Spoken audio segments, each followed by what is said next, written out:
Welcome to the Beyond the Bucket Show, a podcast centered around optimizing all life's buckets. We all have buckets we are balancing: coaching, entrepreneurial ventures, family, passion projects, and health. Let's all take this journey together and become bucket fillers. And here's your host, Chris McSwain. Welcome back to Beyond the Buckets. I've got a fantastic guest today. Long time coming. My buddy, former coach of mine as well, Skip Yenchik. Welcome to the program. Thank you. Thanks for having me, Chris. Man, it's been too long. We've been doing this for like 4 years now, and I finally get you to come on the program. We're going to get into all the stuff that you've done as a basketball coach. But before we start, give us a fun fact about you that most people that even know you wouldn't even know. Well, I've caught a couple of your episodes, so I knew this was coming. And it sadly, I'm really all about ball. I really am. I started, what's a fun fact? So I think one of the fun facts that I would use is in the summer of '98, I was going to be an assistant coach at Eastern Oregon University. There you go. Michael Jordan had just retired, and Phil Jackson had just retired. It was after that Bulls, that last run. Tim Floyd had gotten the job as the head Bulls coach, and one of the smarter moves he made, he wanted to learn the triangle offense to see if he could get Michael to come out of retirement. So in tracking down Tex Winter, Tex Winter spends his summers in LeGrand, Oregon, or did spend his, because that's where his wife's from. So I got an opportunity to spend a week's time with Bill Cartwright, Tex Winters, Gar Forman, who's might still be an NBA executive, and Tim Floyd, learning the triangle offense, and it was kind of a very unique situation, just by happenstance, because I was just headed up there, and just kind of how everything aligned. So wow, amazing story. Go Mountaineers, Eastern Oregon University. Yeah. I'm an alum from there. But that was a great story. So what did you learn from them during that time period? Obviously, when you get some of the gurus of basketball to be around, that's like such a great and fantastic experience. So what was that like? What did you learn? What were some things that you kind of picked up that you've always kept with you? yeah, I think some of the things that were just very evident right off the bat as they started to put things in, because they just kind of used some of our players, some local, some kids that went up there, loved the area and then stayed around. So some former players from Eastern Oregon. So it was really just kind of a haphazard group of kids, players that they put together. But the very first thing was everybody's lined up on the baseline. This is a jump stop. This is a pivot. I mean, it was, what a lot of us, especially now today, where everyone's got a Euro step in different parts of their game and got to go in your bag. It just was literally all the way back to this is how we move.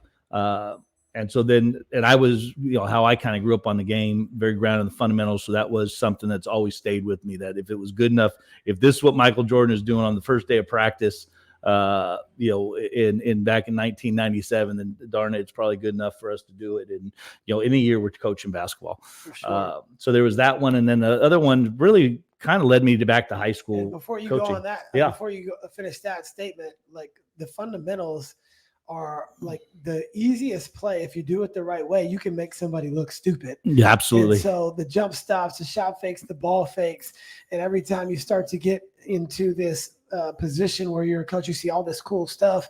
It always comes down to the very, very basics of it all. And I love the fact that you touched on that, because sometimes we have to realize as coaches, like, it's not about the cool and the next thing. It's about the main thing that has always been there. There's the jump stop, the ball fake, the pass fake, the shot fake, the eye fake. And, just think about some of the best players right now. Jokic is probably the best player in the NBA, and maybe winning another MVP. But all the stuff he does is very, very simple. The same thing for Luka. He's not as athletic as LeBron. He might be the same size, might be the same weight, but what he's doing is much different. It's more crafty. It's more fundamentally based. And, two of the best players in the league are doing it without really high-level athleticism. But continue on your next. No, I just kind of piggyback off that. What I just tell kids today, and I've always said, the fundamentals will always play. Yeah. Like that's just the bottom line. If you don't have if you could dribble with your right hand, left hand, you could do a left hand layup, you do your right hand offhand layups, all those sort of things. You got a good form on your shot, something that's repeatable. Those things are always going to have a space in the game as far as I'm concerned.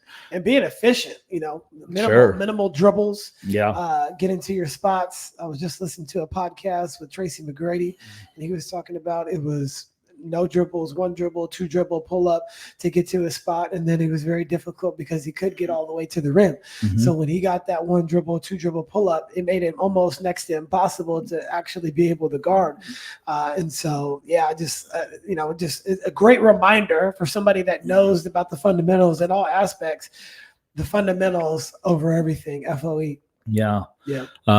So get back to the second. Well, the other part that kind of led me back to really coming back to high school when it came down to it. But when I had asked Tex, I said, "Hey, what's the biggest difference between coaching high school versus college versus the NBA and the greatest player around?" And he said, "Coaching's coaching.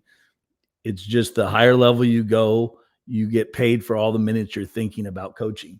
So, and so to kind of put it in perspective, and I still find it to be true. All the time I spend during my PE classes I'm teaching, or my time as the AD, or heck, when I'm, when with my own children doing their things and all, I'm still always thinking about basketball. How are we going to go over there and get the next basket? How are we going to get a stop? How are we going to get, player X to go over there and grow and develop things like that? You're constantly thinking about it, but I get paid. You get paid very little bit at the high school level for the actual coaching part, where the NBA, obviously, they're different salaries. So when I heard that, it kind of made it easier for me a few years later when I said, you know what? When I got bit by the coaching bug, this is what I wanted to do. I wanted to be a high school teacher and coach, and made it very easy to kind of go back, to that decision. Right. So say that one more time, because I want people to make sure they pick it up, and for me too, because the first time I'm gonna give you credit and Tex Winter credit, but the next time I'm stealing it. So. Yeah, fair enough. Fair enough. Tex just said that the difference between coaching from at all the different levels is the higher level you coach, the more you get paid for the time you spend thinking about coaching. Wow. So that's how it works. Yeah, and we spend compensate is probably a better word than getting paid, but they're compensated for the time you're thinking about coaching. Yeah, because what's the major difference between us and a college coach, other than we have other things that we're having to do throughout the day, whether that be teach in both of our circumstances, or you being an athletic director as well. By the way, Skip is the head coach at Independence High School. He's been there for a number of years. I'm going to give him 2 to 3 minutes to talk about himself, which he hates to do, but I want him to give a landscape of his coaching career and your journey. So to all the people, where you've been, how you got started, and kind of how you ended up where you're at right now. 2 3 minutes. One, it gets harder as the older I get. I forget, and two, it's a lot to cover in a short amount of time. Keep it simple. Born and raised in Milpitas. Got a chance to play for Steve Kane, who at one point was the winningest coach in the section. Yep. Legendary coach. Yeah, absolutely. And when I got done playing, he asked very simply, would I be interested in coming back and coaching? And I said yes. And then the first year I was a JV assistant coach, and my brother was on the team, and it was fine, but it wasn't. I was a business major at a local community college, and that's what I was going to do. I was going to take over the world in the business sector somehow. For sure. And the following summer, so a full year after out, is when he asked me if I had a job for the summer. I said no. He said, well, you can work camps, and I had no idea about that. And I ended up going up to a team camp with Milpitas, and that's where I got bit by the bug. Just the camaraderie of the coaches being together in that fraternity, and getting done with the evening, the coach would get together, and we start off. It's all talk about ball, but slowly but surely you start talking about relationships and jobs and career paths and just all the different things. It's not just about basketball; it just starts to become about life. And that fraternity was an instant. And I instantly got sucked into that, just like I got sucked into, how I was in the team sports anyways, and whatnot.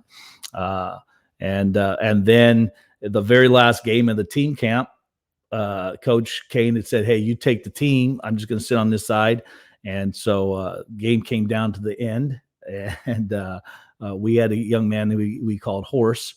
because the way he ran, you could hear him run, ka-clomp, ka-clomp, ka-clomp. A great kid, friend of the family, still keep in touch with the young man. Yeah. So it's a tie game or whatever. We're down one, whatever. And I call the timeout. We draw up a little something as we're breaking the huddle. I grab Horse. I said, hey, if he misses, it's going to go here. So you just run and get a rebound. You'll put the game winner in. Yep. And so we come down, we get the shot we're looking for. Kid misses. While the shot's in the air, you hear ka-clomp, ka-clomp, ka-clomp. And there's Horse. He gets the rebound. He puts it in. And the team mobbed him.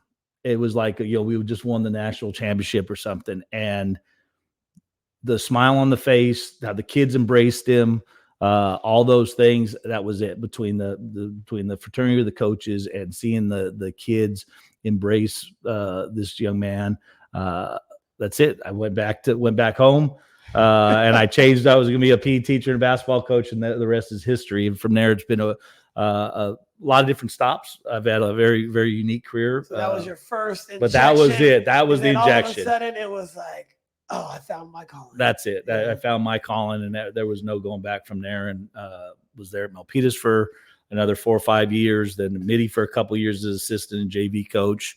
And did you take over as head coach for 1 year at Mitty? At Mitty, no. There was we had a strange, wasn't a strange situation. Unfortunately, we tested the rule about a coach being ejected and then not being able to coach for the duration of the playoffs. And so I was actually took over at halftime of a game that we got our head coach got 2 technicals. Sure. And so then I coached the next game after that. Got it. And then Eastern Oregon, and I came back and got a chance to work with, my one of my best friends at Del Mar, and that's where I got to meet you and those guys. Then followed him to Piedmont Hills as assistant, and then I took over at Piedmont Hills, and then I wanted to be a teacher. On campus, but I was teaching at Independence and coaching at Piedmont, and the opportunity to coach happened at Independence before the teaching job at Piedmont happened.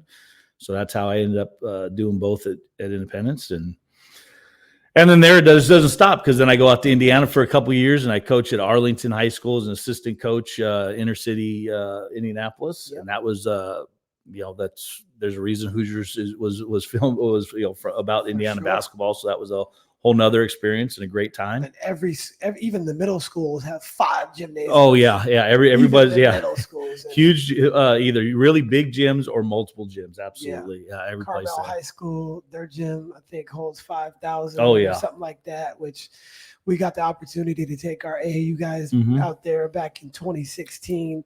Guys like Noah Stapes, Peter Hewitt, those type of guys. And it was amazing just to see what that was. And we got to play Indiana Elite, which I'm sure so yeah, Indiana basketball, amazing. And then when you came back, didn't you coach up at Northgate too? When I came back, I ended up I was getting born and raised in Milpitas, but then I had a home in San Jose. But when we came back from Indiana, we decided to stop up at San Ramon for the schools for my children. And so then it was just by happenstance, I ended up at Northgate for a couple of years, and then that ended, and then I am back at Independence coaching the varsity team. This is like year 28, 29, something like that. Yeah, it's let's see, I graduated in 89, so we're 24, so 35. There's a couple little breaks that I missed. I think I missed 1 year. In Indiana, I missed another year when I first came back from Oregon, but for the most part, 30 plus years. Did you go to West Valley as well? No, I was a Ohlone kid. I went to Ohlone. That's where I went. But my brother played at West Valley, and then being a young coach, I had and being at Milpitas where we had some pretty good players. I was not one of them, but we had some really good players. So that's where I got a chance.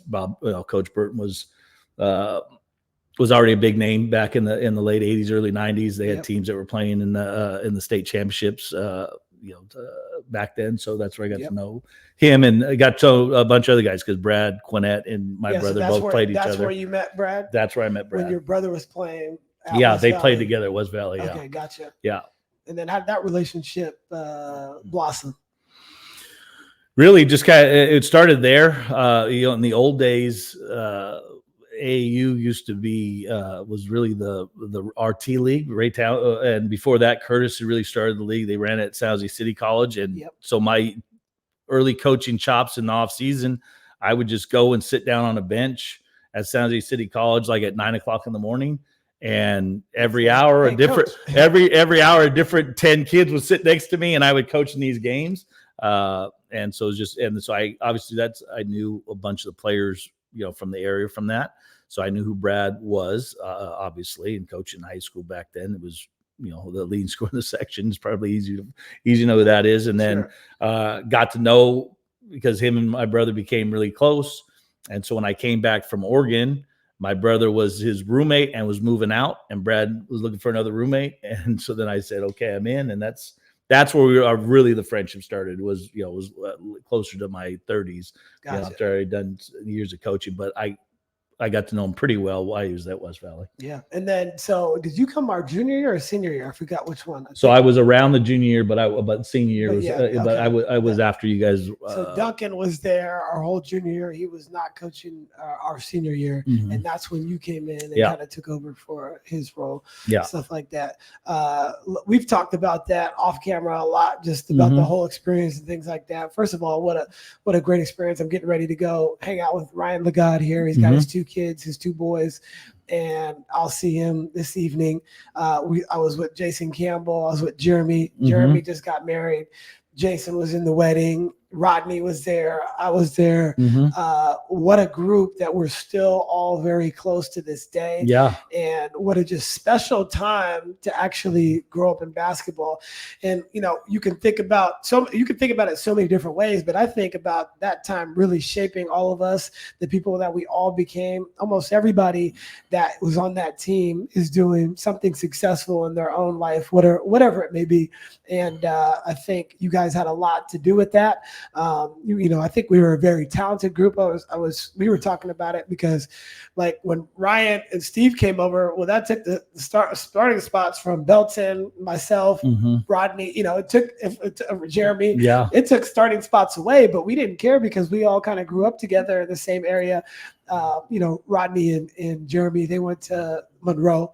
Jason went to Campbell, but Steve, myself, and Ryan, we all went to Ida Price, and then we played against each other all the time in middle school. And then finally we get to all team up on one team, which was awesome. But we had no egos because we didn't care. I didn't care. Ryan was actually better than me. I would not now, but back then he was for sure better than me and Rodney. It was actually better for us to come off the bench. And I tell people this all the time. We had a starting lineup, but we also had a second five that was just as good or competitive. And so it was a great experience. What do you think about when you think about that? It was 1 year, but we obviously had a very successful year. I think we only lost 3 or 4 games that whole season. And so what do you think back on it? Because we were young. We only see it from this perspective. You saw it from the outside perspective. Yeah, no, it was what I'd say is the group was, you could tell, was together. That was easy because those guys, I had a little previous relationship. I had nothing to do with them at Del Mar, coming to Del Mar, but they were both Ryan Legod and Steve White were both at Midi. I was there their freshman year.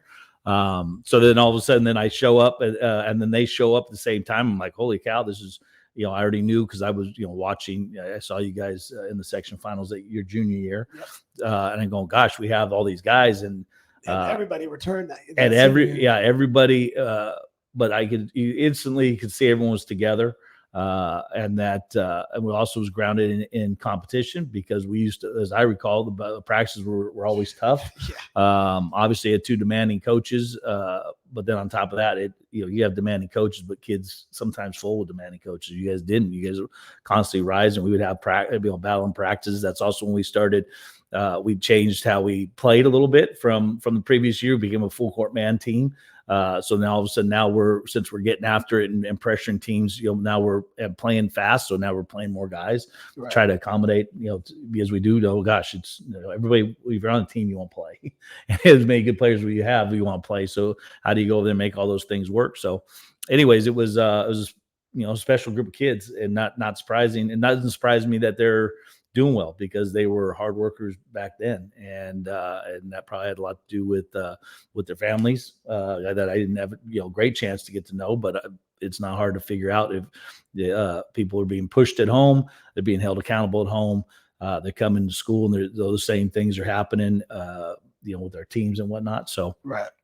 And a great group because it's the same thing. I know, but everyone, I see Ryan the guy, I see his little brother quite often in the coaching ranks. They're always saying hi and checking on me. I reached out to Campbell a couple different times about football stuff as an AD, and hey, I'm looking for somebody and whatnot. And he'll always take the call. I'm able to track him down. So, anyways, great group of guys. It was a lot of fun. Can't forget Giles. I mean, he's still my best friend. Oh yeah, to this day.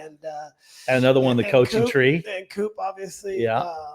They were all over here on Sunday, and just to be able to know somebody for 20 plus years, and like you guys were super demanding on us, and like we don't do half of the stuff as far as demand. I don't think you can anymore, but like we were okay with it, and there was times when we hated you guys. To be honest, I bet we hated your guts, but it brought us closer together as a team, which I think helped us on the court as well. And then when you look back on it, like, I've told this story before on the podcast, I see you, Ostrowski, and Quinette out, and we sit down and we break bread and we just talk for 3 hours about basketball. Yeah. And so regardless of whatever it is that went on, like, we still have that respect. You guys still have that respect for us. It was a family and a bond that, you can look back on and be like, yeah, that was a positive experience. It's shaped some sort of the person that I am to this day. If you can put one, like one bullet point on your time there, because it was so short, what would it be? Great question. I'd say, for me, it was about being able to come in. It was the first year I worked with Brad, and so then that helped. So that made it extra special. I mean, and we were constantly working on. We're living in the same house, so you could imagine going back to how crazy coaches are with what we're doing. I mean, but there wasn't a night that we're not going over how are we going to go over there and how are we going to get better? Who's struggling? How can we help them out? So there's that. And I'd say the other thing, going back to just about how we push kids, I think that ultimately the relationships that are formed at the end of the day and the end of the season, I still to this day tell guys, I thank them for everything that they've done for us. Right. And I know that we've asked them to make sacrifices that maybe other athletic teams aren't making, maybe other coaches aren't asking of them. And for that, I remain indebted to them forever. Right. And so when you call and say, can you come do the podcast? I'm honored, but I'm saying I'm going to find a way. If I can make it to a birthday party, if I can make it to a wedding, I'm going to do those things, as well as some of the negative things. I mean, if I get a phone call in the middle of the night and somebody needs, a ride home, I'm there. Right. So those sort of things, and I think that's some of the going back to those teams and those bonds that we formed through all the hard work and all the demanding and the. And reaping the rewards of those things all kind of started there. Yeah. And I look back and just say it was worth it. It was worth it to go through hard, difficult things, because there's nothing but hard, difficult things in our life every single day. Relationships, your job, the sport that you're coaching, all of that, your kids, your family, nothing is going to go right all the time. Absolutely. It's just guaranteed that it's going to, it's not sunny every single day. Mm-hmm. And that doesn't mean the sun's not going to come out if it's cloudy for a long time, especially if you're up in the Portland area. The sun will come out, right? But it may be few and far between. But you gotta embrace all of those moments. Mm-hmm. And so, yeah, man, I think I have a lot of gratitude towards the situation. And when you can look back on it as adults and be like, wow, like, that's something that we accomplished and we accomplished together, because doing things together is way better than doing them by yourself. And you never won any games as a coach by yourself. Absolutely not. Same thing, whether it be a player, you can't do it. Mm-hmm. You can't do it by yourself. Mm-hmm. We've Mm-hmm. seen those type of teams and that sort of thing. And so you go on from Del Mar to go to Piedmont Hills, and then you were the head coach there for a while. How were you able to get all of your teams to play so hard and be so tough? And even to this day, like Bertisevich sat in this very chair a few weeks back, and he's like, yeah, you got to go up against Skip and Independence, and regardless of whatever the talent level is, that it's going to be a battle. How have you been able to always replicate that same sort of tenacity on defense, specifically with your man-to-man ball pressure? Yeah, I think really it goes back to one is picking the right kids. Like obviously we get the kids that come to Independence, and that's what we're working with. And I no problems with that's not. There's no complaints there. But we're looking for kids that do a good job in the classroom, that get sacrifice, that get commitment, that get dedication. So they kind of come. They have these traits about them already, and then from there, we just have non-negotiables. This is how we play. Right. We're going to dive on the floor. We're going to take charges. We're going to get up and get after guys. We give them, this is what we're doing. When we don't do it, then we stop everything and we figure out why we're not doing it. Yep. And going back to demanding, sometimes Coach Yenchik is quiet and talking and high-fiving when he sees good things. And sometimes Coach Yenchik is yelling and screaming and trying to find a way to go over there and motivate a different way. So, so that's it. When I first took over at Independence and I started seeing the guys, I just said, look, this is something we can do. Like, it doesn't take, the old adage, it doesn't take any special talent to be a defensive player. And so we let kids know. And then the other thing is we reward kids by, if they defend, what we say at Independence is, if you defend how we want you to defend, if you take good shots and you take care of the ball, you're going to play. Sure. So then now kids know, okay, if I don't turn the ball over and I don't just start hucking up shots and trying to do things I'm not capable of doing, and I defend how he wants us to defend, then I play. And so that's another way we, that we're able to kind of go over there and get this ingrained and indoctrinated with our guys. But in the end, I'm just grateful that the kids listen. I mean, that's really what it gets down to it. I mean, it doesn't matter who the coach is or where you're at.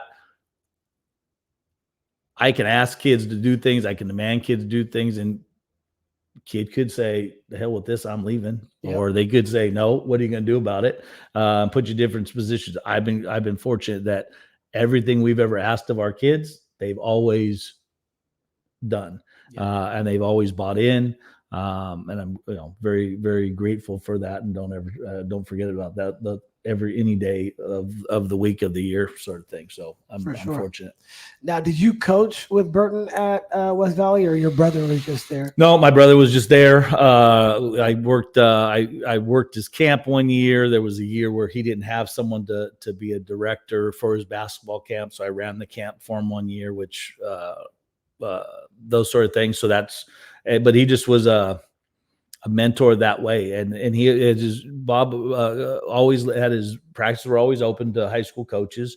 And he always, it didn't matter if I showed up or the head coach at St. Mary's showed up recruiting. He would, when I walked in, he would make sure we got a chair to sit down, just come say hi, and treat us like we were important.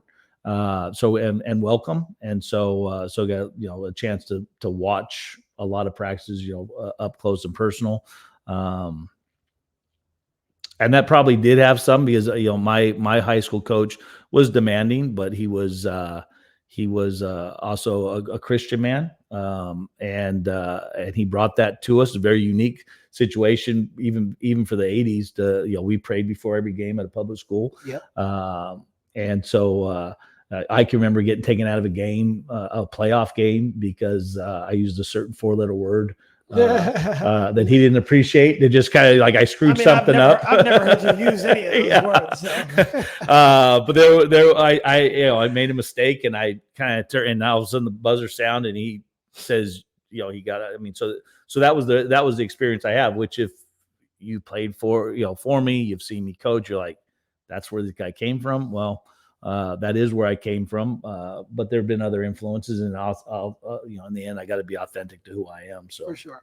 Well, I mean, to a lot of the coaches' credit, in years past, that was just how things were back then. The language, the antics, all of that sort of thing. Now, and when we were playing, half the stuff that was, whether it be Townsend before you guys or in college, that just kind of was what it was. Now you obviously cannot, do or say a lot of the things that were said, but honestly, it worked. It worked. I don't think people or players can delineate the two now, because you're not going to fear anybody into doing something. In my opinion, you're just not going to. If they don't want to do it, to your point earlier, they're just not going to do it. Right. And that's okay. But everybody needs a little push. Yeah. You know what I mean? Yeah. I needed a little push. My kids need a little push. If you've got goals and aspirations, I'm watching Full Swing on Netflix. I don't know if you've seen it. Netflix, if you want to sponsor the Beyond the Buckets, you for sure can. But watching Ricky Fowler, he was a prodigy, back in 2012, he's winning all these major championships and things like that.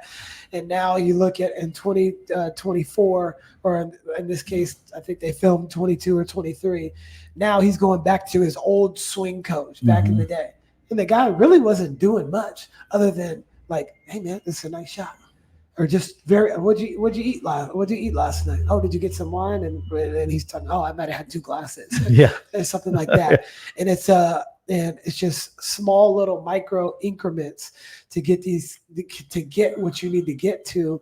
I don't know where my tangent was really going, but I say all that to say that you need somebody to push you. If you don't get pushed, you're not going to reach the goals that you want to get to. So, what do you think about that? Yeah, I do think everyone needs a little push. Go ahead. Go ahead. Finish up. I was going to get to Burton. Yeah. And basically his coaching tree. Yeah. Which is pretty significant. But I want to hit your point on that before I go to that. Yeah. Well, I'll just say that kind of on my style.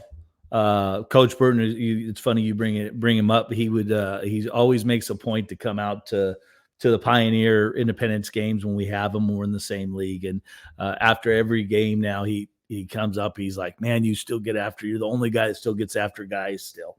And hear from him, I just tell him the truth. I go, "Well, I only know one way, and it's not always the right way, but I do think that one thing the part anytime an administrator may come to me, or sometimes parents from the other team that really the parents in my programs have never really come at me and said, "Hey, what the heck are you doing?"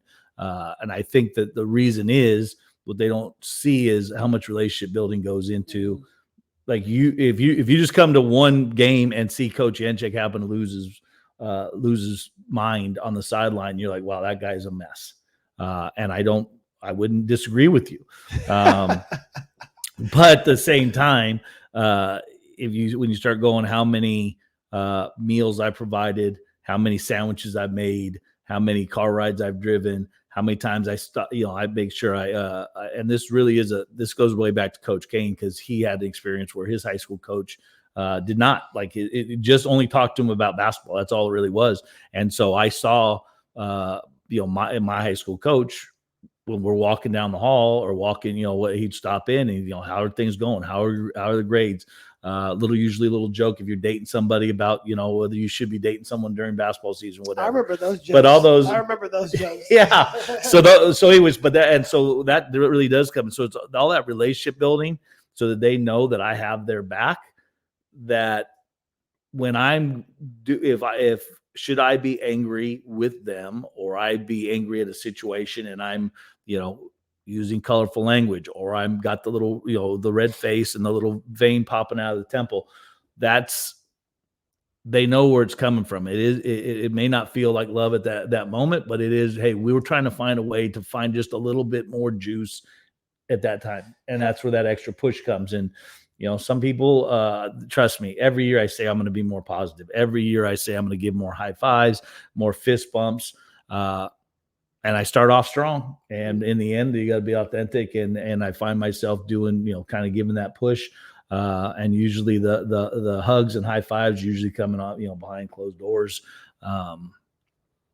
And hopefully in the end, it's enough. I guess that's all I got to say about it. For sure. No, you have to be you, and you can't change up. I think the authenticity is what makes us all unique. Mm-hmm. And if we're trying to play at something that we're not, we can't be that way. And Giles was the one who told me, coaching JV basketball at Del Mar, and I just laying into this kid, and he's a freshman kid. I was the head JV coach at the time. And I had no business really, taking it to that level. And he just kind of let me cook and do my thing. But right after practice is over, he's like, "Chris, that's not you. You didn't deserve that." And that always stuck with me. Mm-hmm. And so there was times where that was delivered to us in certain aspects. Mm-hmm. Was it deserving? Probably so. I mean, we probably weren't doing what we were supposed to be doing. Could it have been handled in a different way? Yeah, absolutely. It could have been framed in a different way, but that was the way we saw things. And it's almost like your childhood, when you see certain things or certain things happen to you, you tend to do the same things when you're a parent. Mm-hmm. Or you can go the other way where it's like, no, I learned from that circumstance. Mm-hmm. I'm going to make sure that I'm mindful that I don't want. And you just talked about that. Your coach may have not had that relational piece. It was all basketball. Mm-hmm. So now you bring that same intensity and attitude and energy, but you also give them the love and the caring and the nurture that they also need. So they get to see two sides of the coin. Mm-hmm. So ultimately, your coach gave you this, and you were able to give your players that same thing, but also something else that they needed. And that's what we learned from you guys. It was like, hey, there was a lot of things that were great. There's some things that I would do differently because that doesn't match my personality. Mm-hmm. And if it matches my personality, great. I'm going to steal it and I'm going to coin it and it's going to look like I did it. Yeah. But if it doesn't, I have to steer it to whatever works for me, because Mm-hmm. whatever works for you just ain't going to work for me. Yeah. You might, like this year, we did almost exclusively matchup. Well, I know you've done that in the past, but that's not your strong suit, Mm-hmm. right? And that wasn't my strong suit either. I was a man-to-man team, but we have some young players that don't really know how to guard in space, and it's going to be a difficult thing for them to have to actually accomplish. Yeah. Over and over and over. Yeah. And instead of like, you got to take the lesser of two evils, where it's like, all right, well, we could beat this man into them all year, or we can just really get good at this. And hopefully it's good enough to get some defensive stops and things like that. So what I did want to talk about was Burton and the impact that he's actually had on local basketball. Mm-hmm. You think about Quinette, you think about Yosh, who just went undefeated this past year. You think about Awesome. Marticevic. You think about Rich Young. You think about Ryan Madry. You think about all these people that he has touched, your brother, or all these people that he has had his hand on. He's coached Kawhi Leonard. He's coached in college. He's coached almost everywhere. And specifically, he made his bones here, but giving back to a lot of coaches in this area. So, Coach Burton, you were like one of the top first 20 episodes on this podcast. We definitely want to have you come back and sit down. But what are your thoughts on him and his legacy here in the Bay Area? And he's still coaching at San Jose City College. Still coaching, yeah. He actually coached my uncle by marriage. He coached his brother at Willow Glen High School. So I don't know. And we're back. So Burton, I didn't know who he was, but he actually coached my uncle's brother at Willow Glen back in the 70s. And it's another place where I fell in love. I'm the oldest of four. My parents are both the oldest, so I'm the oldest grandson and whatnot. So my aunts would take me to basketball games and I would go see, different things. So anyways, Burton was even doing it at Willow Glen way back in the 70s. So as far as his impact, he was obviously his personality. He's so charismatic and funny, engaging. Always like I said, always made you feel important. Well, like I said, I was, when I first meet him now as a coach, I'm just an assistant coach at Milpitas High School. Like, who the heck am I? Like, but I said, bring out the chair and you welcome you in. And the other thing is to talk about authentic. I mean, he was, he would get after guys and he'd be hard on guys, and it didn't really make a difference. I mean, at least what I remember when I was at practices, it didn't matter if the gym was full of Division I coaches there recruiting guys. If he didn't like something, everybody knew. They went for staff, it went for players. So he was always very authentic in how he went about things.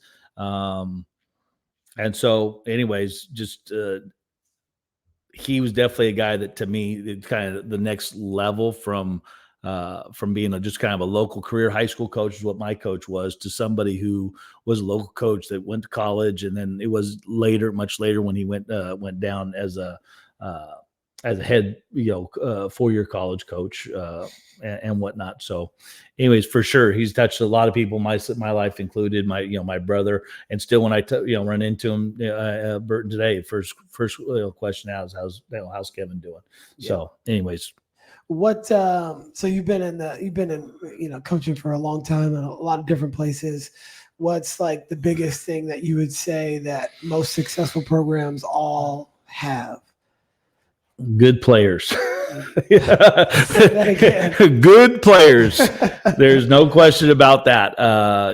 My first year as a head coach at Piedmont Hills, and we are in the section finals. We lose the game to Bellarmine, but we got Cooper and Critchlow and Buckner and all these guys that we had it, and then the next year we were losing the semifinals with during Buckner's senior year, but again, really, really good players. And I would say that similar coaching styles now to then, but we won a lot more games with those guys. So the first and foremost is players. I think from a coaching standpoint, again, I do think it's about authenticity. I think you could steal if stealing, well, we all steal in this business, but you definitely have to make it your own. Because heck, I still have the hardest time. You just shared a little bit about a matchup zone that you need to do with your team. We were not we lost a player Independence this last year before the season started. We were going to have a tough time, and he was going to be a good player for us, and we were going to have a tough time even with him. So I start going, hey, I'm going to have to play some zone this year. And I'm going, my gosh, I'm not very good at coaching zone. It's one of the reasons we don't play zone. Get with Cooper a little bit and get some stuff down on paper, and I'm going to do it, and we're doing it. And all of a sudden, I'm watching the games going, we can't do this either. And part of the reason why, it's not just on the players, it's I'm missing something. There's something that I'm missing in getting this across in my teaching to them. And so I said, okay, boys, we're going to put the zone away, and we're going to build off our man-to-man. And the numbers, the wins didn't change, but I started feeling better about what we were doing, which is a big deal. And we started to get a little more successful, just, in the analytics piece of it, that we started getting, we were a little bit better. So I do think that authenticity piece is big. You have to be who you are. You can't, and that's one of the things I tell, I've had a lot of young coaches come through that played for me, and I'm sure they have very similar stories to what you shared. Yep. But I tell them, you can't go be me someplace else. Yep. You could be me if that's who you really are. I mean, that sounds funny, but you know what I'm saying? Like, if that's who your personality is, but you can't try to take on my personality and think it's going to work. Yeah. So. And that's one of the things I think for young coaches is because you only know what you know. Mm-hmm. And so, like a term in Hollywood, because Ryan's an actor and he's a producer and stuff, but he talked about playing at somebody. So if you go in and you're going in for like a part like Will Ferrell, well, nobody can do what Will Ferrell does. Sure. You may try to act or pretend like that, but you may think that that's what the people want that are making the decision on who gets this role. But at the end of the day, they just want you to be your unique self, and your unique self, if it's good enough for the part, well, that's what people want. And I think in this new generation of media space, podcasts and YouTube and clips and that sort of thing, why are the athletes getting so much recognition, whereas some of the previous reporters or analysts, they don't get the same? Because the athletes are bringing out authenticity to what, and they're telling their real stories. Mm-hmm. And that's why it's so popular now, is because of that authenticity. Well, if we have this debate and we're sitting across from one another and I'm telling you that LeBron is trash, I don't really believe that. Right. And that's how, outside of the last 4 years, probably 4 or 5 years, that's all what early morning sports shows were. Yeah. And they were popular because they were so polarized, and like, nobody believes that LeBron is trash, but you're going to sit up here and tell somebody that? Yeah. Like, you're an idiot. And so that sparks, the emotions from people that really know, like, no, F you, dude. He's not trash. Mm-hmm. And here's the reasons why.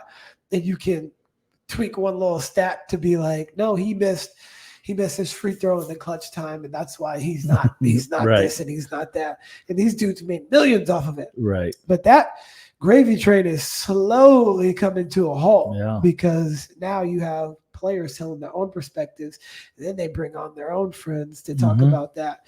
And you got people like us that are telling real stories. You know, these are stories about people in our exact situation. That's why I love doing this, because you were like, what are we going to talk about? Well, this is what we just talk about when we just sit back here. You've been in the backyard, we hang out here. Those are some of the funnest times we could ever have. Or we just, sit at a restaurant and talk for 3 hours, like, and just reminisce about this sort of stuff. What are some of the positive things? What are the negative things? There's just so much that goes into this.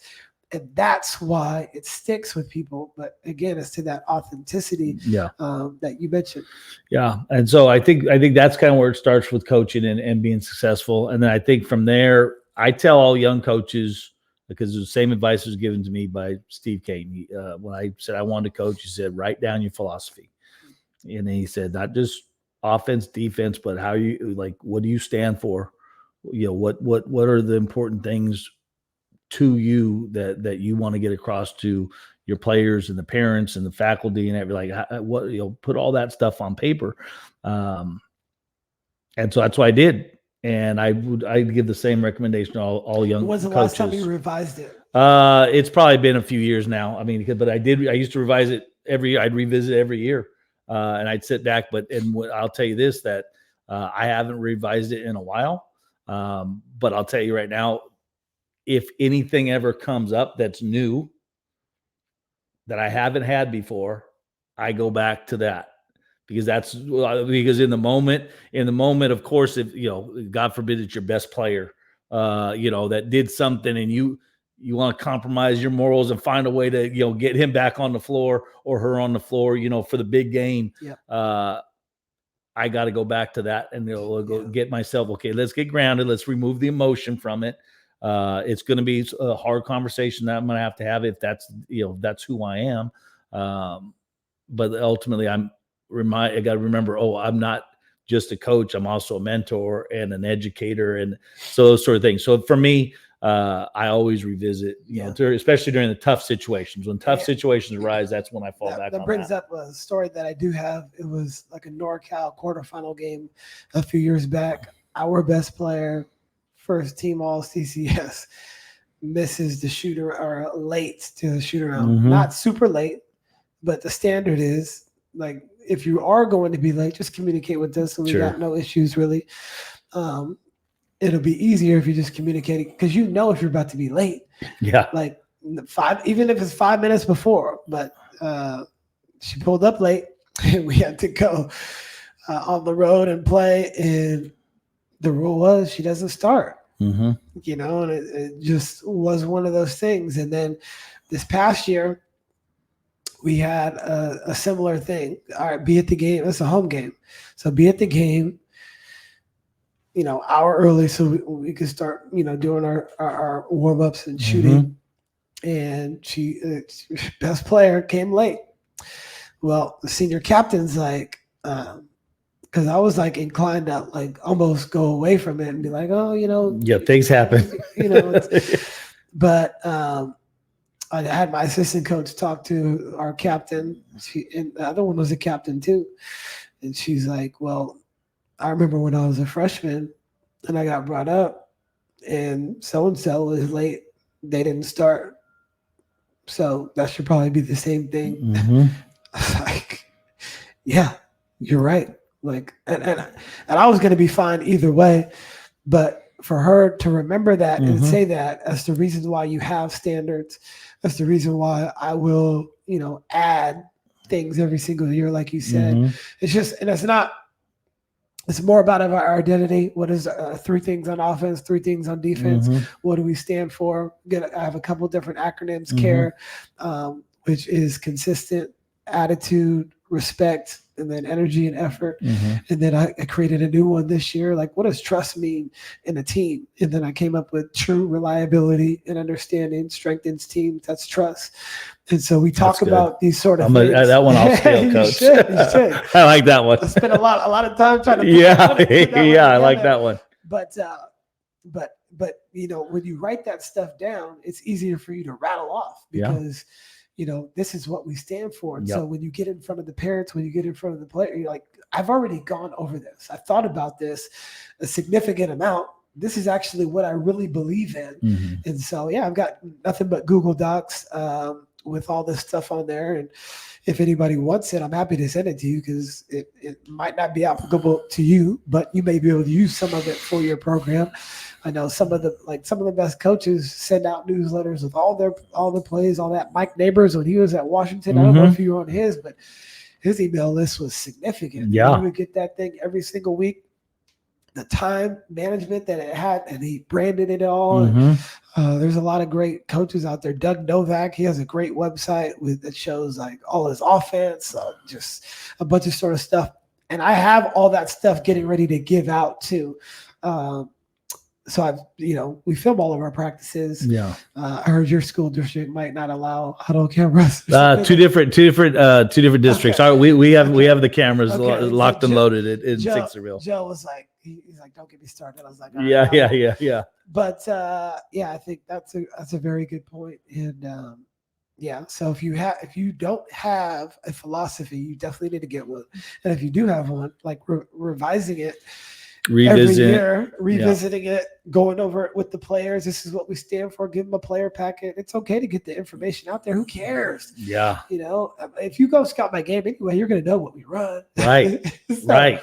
I could give, but there's a couple teams in the league that I know the coaches and they've been running the same stuff for so long. Right. But at the end of the day, you got to be able to stop it. Right. And if you don't have the dogs to stop it, back to your player point. Yeah. And you might have players, but sometimes it's the depth. Sure. That's the discrepancy. Or when the public schools play the private schools, a lot of time it's just because like, all right, well, they got these 5 guys similar to our teams back in Delmore back in the day.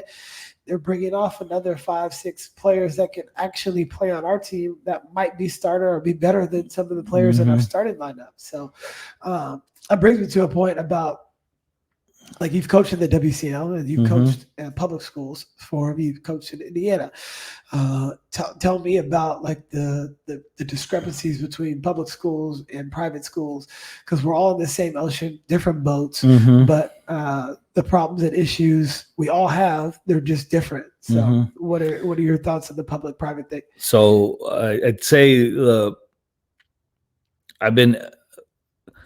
I was around when we first started the power leagues. And so when Milpitas we were a little public school power when I was there, and I thought, hey, great, we're going to switch the leagues because now when we show up to play Bellarmine or back then you could move up and down and stuff. So it was St. Francis or whoever we might see in the playoffs. Yeah. We're going to be iron sharpens iron, that sort of thing. So once we got in these power leagues, it was going to help us out. Yeah.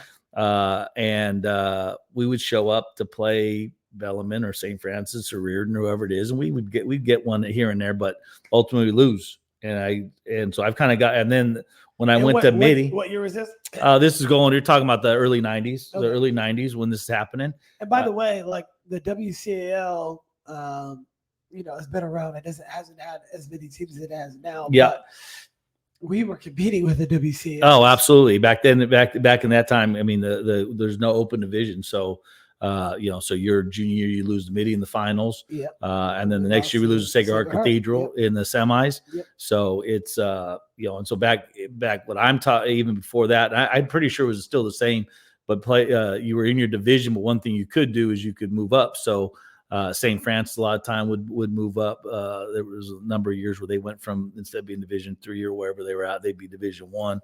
So anyways, I was seeing them like we're still having the same results. Yeah. And then when I went over to Midi and joined their staff there as a JV head coach and varsity assistant coach, all of a sudden I went, we could do public school, we could do whatever we want.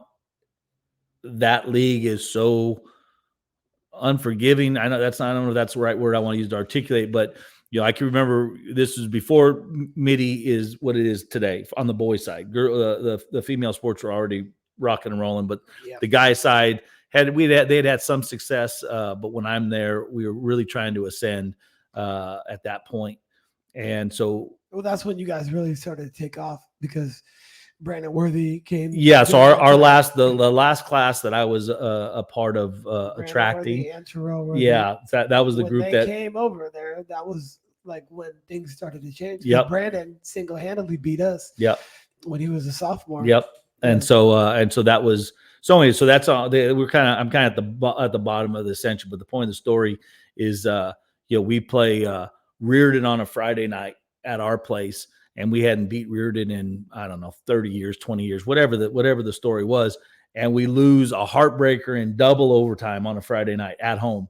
And our big reward was to get on a bus at 11 o'clock the next morning and take our ass up to Kezar Pavilion to play Sacred Heart Cathedral. And I went, oh, this is where the public versus private thing. It's about that competition, that daily, that grind. And I also, when I was at Piedmont, we lost to Bellarmine in the section finals. Just what I'll share here is that it wasn't their first five versus our first five. That really was like, we could just play that game and we could just say every time we need a rest, we could just take 5 minutes instead of subbing. 6 through 10. But what you're kind of talking about, it's the fact that I wouldn't trade it. It's a lot of the kids that I'm there for at public schools and that make my job extra special and rewarding. But those kids that we start bringing off the bench versus really what I call career parochial school kids, the kids that go to the St. Chris's and St. Simons and all those schools, that when they start bringing those guys off the bench, those kids have played how many middle school games versus kids that went to, maybe back when you were at Ida Price, if things were going well, maybe the coach had you guys in the tournament or not. If he wasn't doing, if the coach wasn't doing as much, you might play 8 games in your 8th grade year. Versus, like I said, St. Simons that might play 50 games, 30 to 40 games in their 8th grade year, plus how many 5th, 6th, and 7th. And so really that becomes part of it. Obviously great coaches. I mean, that's, that goes back to running a school like a business versus, part of a bureaucracy, Sure. in my opinion. Yep. Where you're going to attract, good people. And if they're not quite getting the job done, we go look and find someone else that is more aligned and maybe more prepared to do the job. Sure. Yeah, I mean, it's interesting. I've obviously been at both places. It's interesting, and everybody has. We good on time? I think we're okay.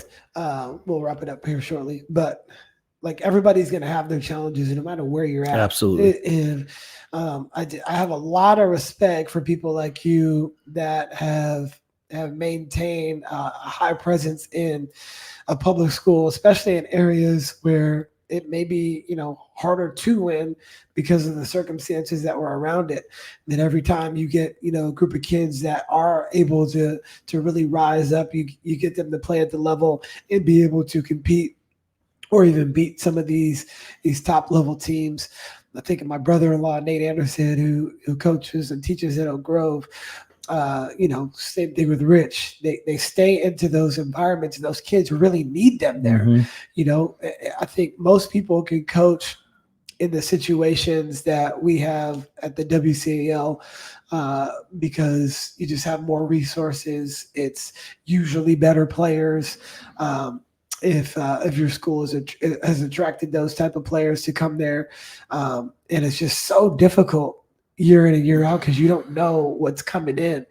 Usually at our schools, you kind of know that there's going to be some good players coming in because of more so the recent success that the WCAL schools have garnered. And when you talk about college and scholarships and things like that, and playing against high level competition, it's very difficult to steer away from that. But that's why I have a lot of respect for public school coaches. Some of the public school coaches are some of the best because they work with what they have. And I always say this, I think that us as coaches, we're probably good for 2 games, like as far as being able to say, okay, look, I can scheme this. This is a little like 50-50. In the 50-50 games, I think that's where the coaching comes into play. But if you just look at the landscape, like of 12-point games or under, how many of those games you had no chance to win? Like if you lose by 12 or more, you probably weren't going to win that anyway. Yeah. At 6 possessions, you're like, that's probably significant, even though like 6 possessions is not significant in the grand scheme of things. It is for like basketball. So like I think you're good enough to win 2 games as a coach. Like I don't know what is your feeling on how many games a coach can win based on like talent and talent discrepancies. Yeah, I'd say for us, when I look at it, usually look at the teams and look at the talent from both teams. And then, so for us, always, this again goes back to my playing days and my early coaching days. We don't want any toe stubs. So that's the first thing. So if we're playing a team that we think we should get, then we want to get it. Right. And if we're not having our best day, then gosh, I better hope as a coach that I'm able to put us in the best, find a way before that buzzer sounds that we were able to kind of get into, get that done. When you start getting up to the, if you're playing whatever league you're playing, if you're playing if you're in a position to win a championship, then those things, again, I think that's more about what you've done as a program. Right. And obviously, let's take the talent. Obviously, the talent is probably there as well, but you just fall back on what you do as a program, how well the kids are prepared, how well do they get to deal with adversity when the calls aren't, that little stretch where the calls aren't quite going your way, and everyone thinks that you're playing for a championship and it happens to be on the road. Of course, well, the officials must be cheating. Right. all those silly things that we think that are happening as players and coaches and fans and family and whatnot. So how well are we prepared to deal with that adversity? But I'd say that all that work has been done, at a place like Independence. It's been done hopefully over the course of their 4 years. And when they're, whenever that they get called up to varsity, they're ready to handle that. Yeah. So that's kind of how I look at it from the coach standpoint. I mean, because obviously, if there's we've had plenty of playoff games where I go, if we can take away this and this, I think we have a chance to kind of hang around. And in basketball, if you can hang around, then maybe something can break your way. Yeah. But for the most part, way back what I said, I mean, I love my guys. I always say I love my guys. I'm grateful for my guys. I just wish they were taller. It is still tall. And so it still comes down to players. I mean, when it gets down to it. Yeah, it really does. Why do you keep doing it so long? And like what keeps you in? Yeah, it's for me, it's every year I go, it's just a new group of guys and the journey starts afresh. I mean, part of my philosophy, as I mentioned it, is that I treat it's one program and our core values never change, but every group is a new group and it's a new journey. And just because the team, last year, won a bunch of games doesn't mean that we are entitled to win a bunch of games this year. That's a fact. And guess what? Well, this year we were not. We had a really rough year, wins and losses wise. But we're already telling guys right now, that doesn't mean that next year means we're not going to win a bunch of games. It just means that we've got to, we better learn from from our situation and try to get better. And so that journey and those relationships, I don't ever feel like I have a savior complex working where I work, but the part that I do, this kind of also stems to the AD role. And when we look at even it sounds a unified. You're talking about not having the cameras in and some of the challenges that we have in our school district. I go, I love coaching, and I've never even one day thought about retiring. First of all, but the one part from the AD's role, I go, who am I hiring? That part, that part hits a little bit for me. Who am I hiring? Because at some point I will hang them up, and someone else is going to have to take on. But it'd be great if I could find that person beforehand. Yeah. Not that I'm anything super special, but I do think I just go, gosh, I've always kind of coached because I wanted a similar. I want to share a similar experience that I got to share. Coaching basketball, playing football, playing basketball. And I was actually a badminton player. That should have been my fun fact. That should have been my fun fact. But anyhow, long story short is I want kids to get that same experience. And I watch a lot of young coaches that I'm trying to mentor in other sports from the AD role. And they didn't have those same experiences. Right. They don't see things the same way. And so I'm going, gosh, you guys we're missing out on some opportunities that we could be sharing with our kids. We don't need big budgets. We don't need a ton of resources. You just need to go over there and we need to think of it a little differently. So Anyway, that's one area for me that it's the journey. And like I said, if there's going to be a little negative thing, I kind of look at it and go, if not me, who? Yeah. And so then I look back at the house and check on my kids. How we doing? They're like, we're good, Dad. And I say, okay, well, I'm back at it then. Yeah, for sure. No, after year 10, I was like, maybe I'll, hang it up at some point and do something different. Yeah. But, I've been rejuvenated. I absolutely love going to practice. I love prepping for practice. I love talking to the coaches. I love the group chats. I love the after, dinner type of deal with the coaches. We'll be going to a staff dinner tomorrow night. Just as a closing out to the season and as a thank you and appreciate you for the time. Yeah. I have a couple former players that are on the staff, so they get to see it in a different light. And, I just take it year by year, but I don't see myself wanting to stop anytime soon. I love it. I love it. And I've been able to put it in a sometimes every other day we practice in the morning. So now it frees up my time in the evening so I can be a dad. I can pick up the kids. I can hang out with them. I could, if CJ wants to shoot or throw the football or baseball or Maxine has gymnastics, I can be there. And that has freed up my time. And the players end up liking it too because they're done at that frees up their time. They're done at 2:30. And if ironic, if we did it every single morning, they would actually have more time in the evening for rest, recovery, sleep, school, of course, and other things. And I've been able to manage everything like you're in here, but I'll work out and I'll watch the film at the same time. I have my notepad right on the stack of weights over there, and I'm killing two birds with one stone. Or hop on the Peloton and do the same thing where you just swivel the TV, you're watching it, and so that hour of working out is now an hour working out, but also getting the film in too. Yeah. So, I love it, and I love your answer too. Anything you want to leave the people as we wrap this up here? I think the other thing that the only part I didn't cover is that how much gratitude I have for I mentioned our players plenty and our families and sports, but obviously my family, my extended family, my parents, my aunts and uncles, cousins, they've all, my own children, obviously, they've all sacrificed a ton.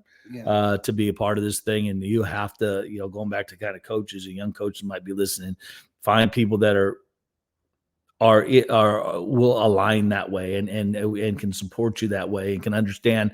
And no matter how much they understand, at some point they're going to be like, "What the heck you mean you can't be where?"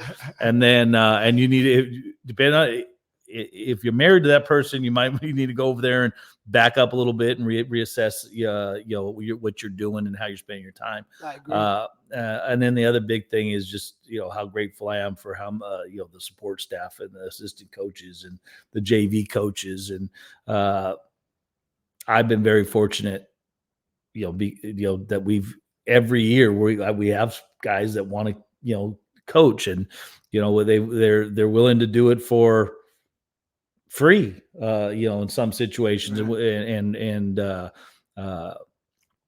And so that's a big part, is that that support group, going back to what I said earlier, kind of the for coaching fraternity is also still a big part. That's one of the things, going back to Brad, like I don't know how much he cared about coaching with me. I think he did want to coach with me, but I think the other thing he just knew is that this is important to me, that fraternity part. So it's that after the game, when there's really not a lot of people that can understand what you just went through, the wives that will sit and listen intently. That are awesome. Sure. But many of them, but I also know that many of them, like you get about 2 possessions past the jump ball and they're asleep. Yep. And so it's that support staff that support in that fraternity. So, no doubt. So anyways, I'm just very blessed to have worked with a lot of really good people, and then obviously how cool it is that I'm sitting here with a former player doing and get to watch when all the cool things he's a part of, and how he gives back to his community, and he's and his program now. And I probably have, I don't consider my coaching tree, but probably like 9 or 10 different kids that are coaching. Love that. And and they've decided to pursue it, despite my yelling, despite my 4-letter words. And so anyways, that's very cool and very rewarding piece. Well, they know your heart. And so if you know your heart, obviously that bleeds through with the things that you do that go unspoken. But if and the players that that have all played for you know. And so I appreciate you. Last question: who should be on the show? But you got to make sure that you make the connection. I didn't know this was coming, Coach. So who should be on the show? I'll ask you off because I know you got to get out of here shortly. But here is our outro, Coach Yenchik. We're checking out. All right. Thank you for listening to the Beyond the Buckets podcast. Please remember to subscribe, rate, and share the show with your friends. And until next time, take care.